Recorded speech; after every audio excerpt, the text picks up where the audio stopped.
अभी क्या है, अभी 300 रुपया किसको मिलता है? मजदूर को 300 मिलता है, और 300 करोड़ रोजाना कौन कमाता है? मुकेश अंबानी कमाता है। तो ये इतना रेशो जब बढ़ गया, इतनी डिस्पैरिटी जब बढ़ जाएंगी, तो मेरे को ऐसा लगता है कि इन लोगों को ही समझना चाहिए कि इनका जो आटा जाएगा ना चक्की के ऊपर, वो आटा भी हमारे जैसे लोग छीन कर लेके जाएंगे। ये खा नहीं सकेंगे। रोटी ये पकाएंगे, छीन के हम लेकर जाएंगे, ये खा नहीं सकेंगे। ऐसी दिन ये लाने वाले हैं। इसी लाइन पे ये देश चल रहा है। आरक्षण खत्म करना है, तो आरक्षण खत्म करने के लिए ऐसा तो ये आरक्षण खत्म नहीं कर सकते। इनको कोई सांसद ये मंजूरी नहीं देगा कि पूरा आरक्षण खत्म कर डालो। तो इन्होंने क्या चाल चली है, जितने भी ये सरकारी उपक्रम है, जितने भी सरकारी उद्योग है, इन सरकारी उद्योगों को प्राइवेटाइजेशन किया जाए। ये कहना है कि सरकार जो है एक राजनीति के तहत, एक सोची समझी रणनीति के तहत जो है इस देश में आरक्षण को खत्म कर रही है। जी जी जी जी, एकदम सही। जातिगत आधार पे यदि आरक्षण नहीं मिला तो बहुत बड़ी समस्या खड़ी हो जाएंगी। मैं बोलता हूं, अभी तक इन्होंने ढोर के, जानवर के, बाघों के ये सर्वेक्षण किया है, लेकिन किसी आदमी का किया है कि ओबीसी के अंदर कितने लोग हैं? किया ओबीसी का इन्होंने सर्वे? अभी तक नहीं किया, क्योंकि इनको डर है, इनको मालूम हो जाएगा कि ओबीसी का यदि आरक्षण अपन ने सर्वे किया तो ये 80% लोग हैं और ये अपना हक मांगेंगे। तो 8,000 करोड़ का प्लेन लिया है मोदी जी, उसमें शतरंजी डाल के आप नमाज पढ़ते हो। जय राम जय हिंद। बाबा साहेब आम्बेडकर ने बोला था कि जब मेरे देश के लोग मंदिर जाना छोड़कर वाचनालय चले जाएंगे, ग्रंथालय चले जाएंगे, लाइब्रेरी चले जाएंगे, उस दिन मेरा देश एक नंबर हो जाएगा, सुधर जाएगा, विश्व में एक नंबर रहेगा। लेकिन सबके सब मंदिर चमका रहे।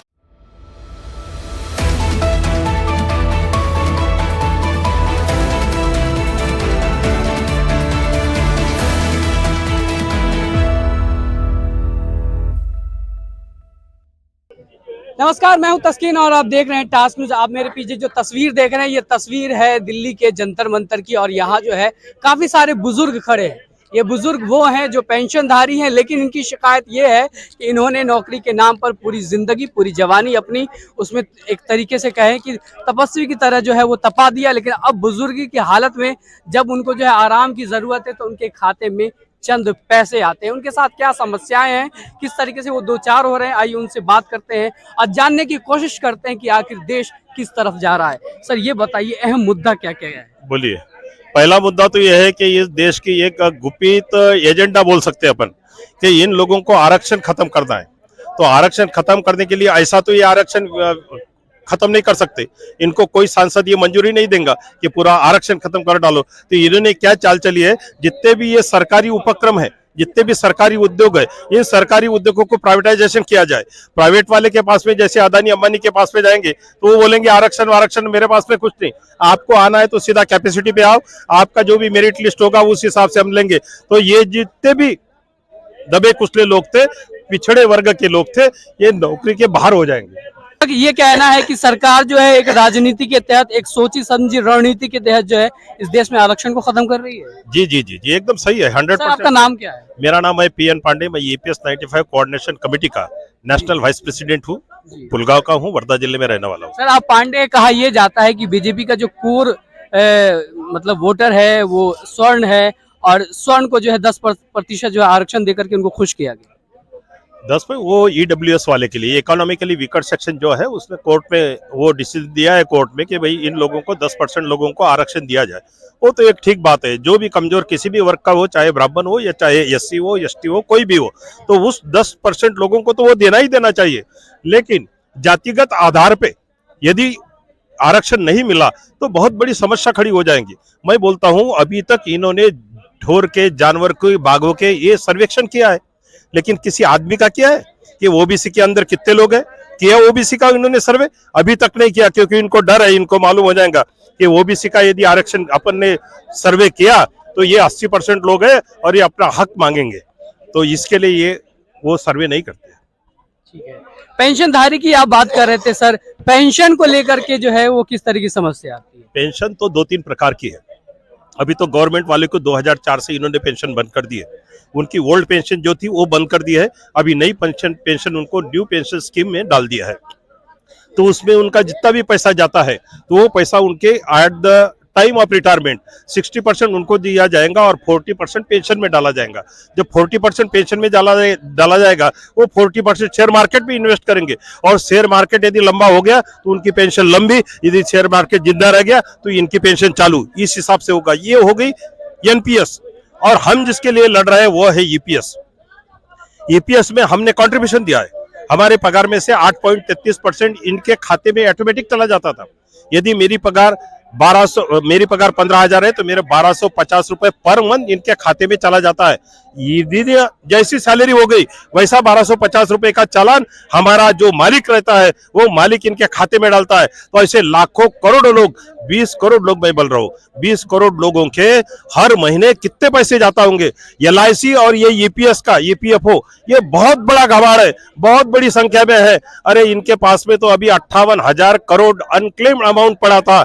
अभी हमने आरटीआई के अंदर मांगा तो बोले है 16,000 करोड़ रहे। अरे जो अनक्लेम जो मांगने के लिए नहीं आए तो उसको क्या किया, तो बोले हमने उसको ऑपरेटिव किया। अरे वो आदमी मर गया है तो उसको ऑपरेटिव क्या करेंगे। ये गए कहां से, किसने उठाए, किसने इनका यूएन नंबर बनाया, किसने पैसे उठाए, ये सब देखने वाली बात है। अरे ये सरकार किसको बताती है यार। ये सरकार को मालूम है कि इनको हर जगह पैसे बांटना है तो ये हमारे ही पैसे बांट रहे हैं। अरे इन्होंने ही बोला है आपके पैसे लेकर के जो है किसी और को नंबर 1 जो है बिजनेसमैन बनाया जा रहा है। नंबर 1 को या नंबर 2 को दे रहे हैं। इनके पास में नंबर 1 कोई है ही नहीं।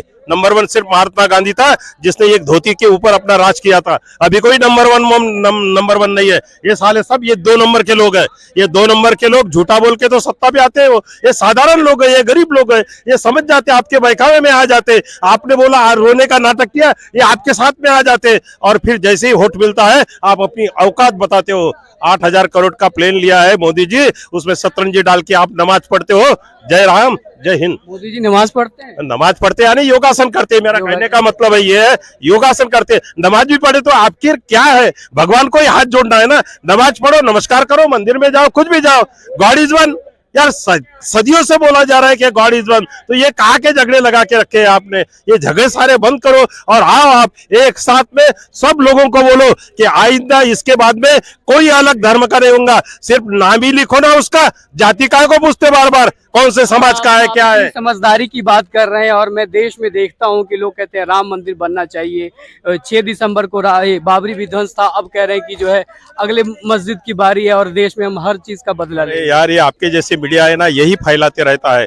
बाबा साहब ने वो बोला वो नहीं फैलाते कि जिस दिन मेरे देश की क्यों मीडिया नहीं फैला रही है, मीडिया इस बात को रख रही है। ये भी बार बार रखते ना तो इन्हीं लोगों की बात फैलाई जाती है। बाबा साहेब आम्बेडकर ने बोला था कि जब मेरे देश के लोग मंदिर जाना छोड़कर वाचनालय चले जाएंगे, ग्रंथालय चले जाएंगे, लाइब्रेरी चले जाएंगे, उस दिन मेरा देश एक नंबर हो जाएगा, सुधर जाएगा, विश्व में एक नंबर रहेगा। लेकिन सबके सब मंदिर चमका रहे हैं। सब जाओ वहां पर अपना मौज मस्ती करो, आ जाओ, बाल बच्चों के साथ में जाओ, नमस्कार करो। अरे कौन सा भगवान अब किसको प्राप्त हुआ है यार, मेरे को एक तो बार बताओ, एक तो बार बताओ। राम जी भी हुए तो राम जी इंसान के रूप में तैयार हुए हैं। उनका कर्तव्य ये था कि भाई इस हिसाब से यदि आप अपने वचन को निभाते हैं। अरे राम जी ने वचन निभाया, पिता के कहने पे 14 साल चला गया।